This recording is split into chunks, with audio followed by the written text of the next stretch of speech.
Hello everybody, welcome back to Blue Tinted Glasses and another car video. As you can see, it's been a while since I did one of these, probably September I think, maybe end of September. But I like to do these things when I've got a few things on my mind to talk about relating to Leicester, so here we are. Big shout out by the way to all of you for the support shown on the channel over the last few weeks, much appreciated. The last international break was difficult, big drop in viewers, people not really caring. Obviously we went through that run of the few draws in a row as well, so that didn't help. But in this international break, which we're now in, please, if you could show some support some way, shape or form, get involved in the chat, stuff like that, it's greatly appreciated. A win, a win. We finally get another win against Norwich this weekend, and it was looking a bit shaky to begin with in the El Sacico, as people called it, between Liam Manning and Marty Cifuentes. This video isn't all about Marty. You know, we've been there, we've done it, we've spoken about it a lot, but I am interested to hear your thoughts in the comment section below as to whether you think Marty would have been sacked if we didn't win the game. Let me know below. I've got a feeling he might have done if we lost. I think they might have stuck with him if we drew, but we won the game. You guys know I'm Martyan. I think that in a year's time, we're going to be sat here looking back on this time and saying, thank God we didn't sack him. That's where I'm at. I understand and, completely appreciate some of you in the chat completely disagree, like, wholeheartedly with me. That's fine. That's why we're here, right? It's the Leicester City fan channel. I always think of my good friend Joe, right? He's kind of a one-man band with other people who do some stuff with him. We're not a one-man band. This isn't the Just Locks football show. It's the Leicester City fan channel, Blue Tinted Glasses Leicester City fan channel, and we all have different opinions. We all want what's best for Leicester. I always say this, we all want what's best for Leicester. We just all have different opinions of how we get there. And I think Marty is the best option at the moment to get us to that place. And it's going to be long. It's going to be grueling. We're not gonna win every game. We're not going to draw every game. We're going to lose a lot, but we're not going to lose every game.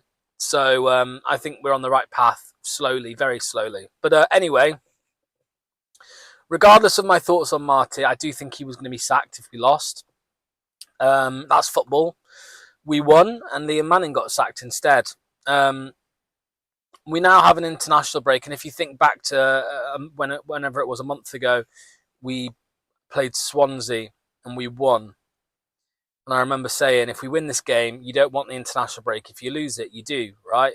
We've won another game just before an international break.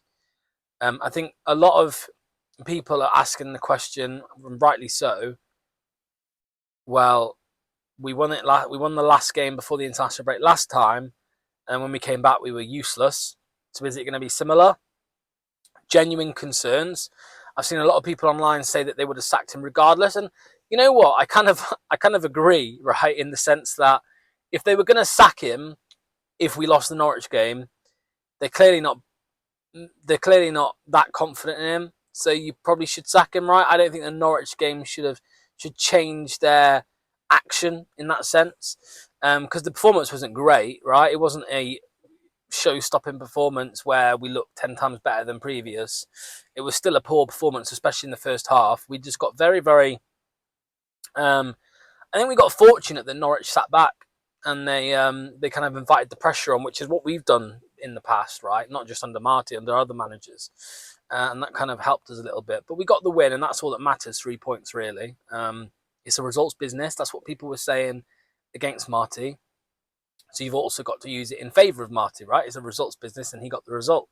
He saved his job for 2 weeks. We think. I don't think many of us are expecting them to sack him over the next few days, but you never know.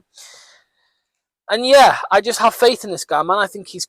Kate always says culturally. I agree. I think culturally he's a good fit for the club. I understand that, what Kate says. I think he's trying to build something. People always say, well, he's not rebuilding because he's not using the youth. Well, he is using the youth, right? He is using the youth. He's just not using all of the youth like some of you want him to do. Bozos. Come on. You can't just stick them all in at once. He's utilising Monga. Not every game, but in August, which of us thought he would play every game? None of us thought that, right? He's using him, and let's be honest, Monga's performances recently haven't been like amazing. Okay, so I think he's being used now as an impact player for now. I think long term he's obviously going to start more games, but for now I think he's just being. I think Mavididi is back ahead of him in the pecking order after his substitute appearance on the weekend.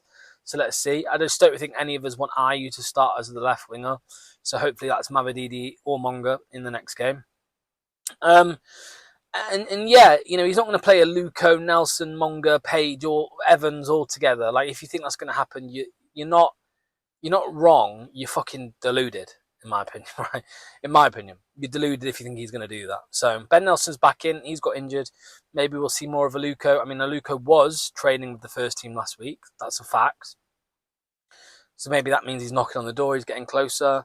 And yeah, like, I'm with you. Like, if we lose the next few and there's no sign of any youth and things like that, and there's no improvement, then yeah, all right, fine. I'll sit here and say I was wrong. But as I said at the start, I think we'll look back in a year's time and say, thank God that we stuck with him. And again, that's just my opinion. Another thing on the weekend, look, you've got the chanting from sections of the fan base at Norwich, at Carrow Road, and I ain't got a problem with people booing.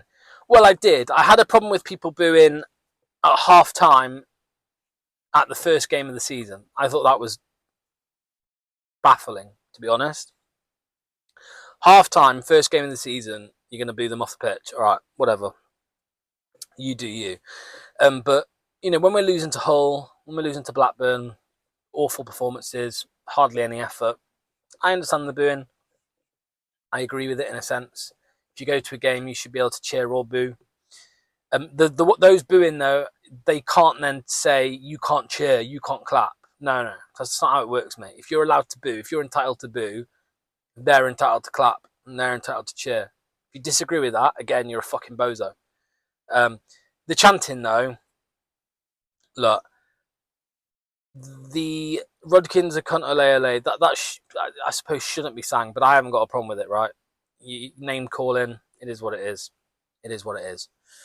But singing about Rodkin being murdered and cut up head to toe, that's fucking disgusting, man.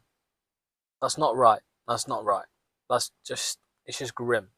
It's just grim. And you got a little kid sat next to you, the future generation of Leicester fans sat next to you looking up, thinking, what is he singing? Are you fucking crazy, man? Why would you sing that?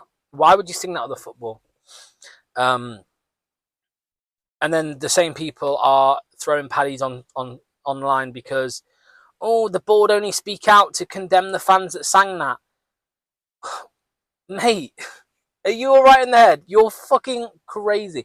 And then the people that condemn it, right? The people that condemn the chanting are then accused of being Rodkin in. I mean, I don't know how.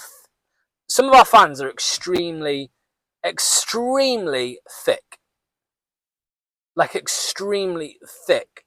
Like, full blown thick. You know, if you think that saying you shouldn't chant for someone's murder means you're in support of that person, you are thick. And that's all I've got to say to you. Dumb as fuck. So, yeah, look, hopefully the club ban people.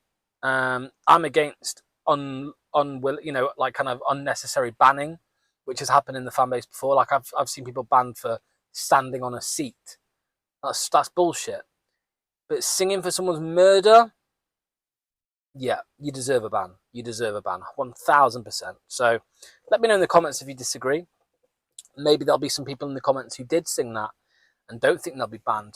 I don't think they'll be in the comment section letting me know that they sang it. I think they'll be ashamed to do that publicly. I mean, half the people that sing these chants or sang that chant are on Twitter with their faces blurred. Make of that what you will. So it was good to see Fox's Trust and a couple of the other supporter groups, not all of them, but a couple of the supporter groups calling it out for what it was. Again, if you want to call him a cunt, if you want to say he should be sacked, if you want to boo him, by all means, nothing to do with me, that's fine. But if you're going to start singing those things, yeah, get out. get out. Anyway, we're going to end it there. Thank you so much. Hope you're all doing well. Make sure to hit a like on the video. Let us know below in the comments what you thought to the game, what you think to the chants, whether you think it was right that the club came out and spoke about it. We all want to hear more from the club. Hopefully, the rumours have it on social media I've seen that there will be some kind of communication or interview coming soon. So let's wait and see. They're the leaks coming out of the club. So yeah, see you soon.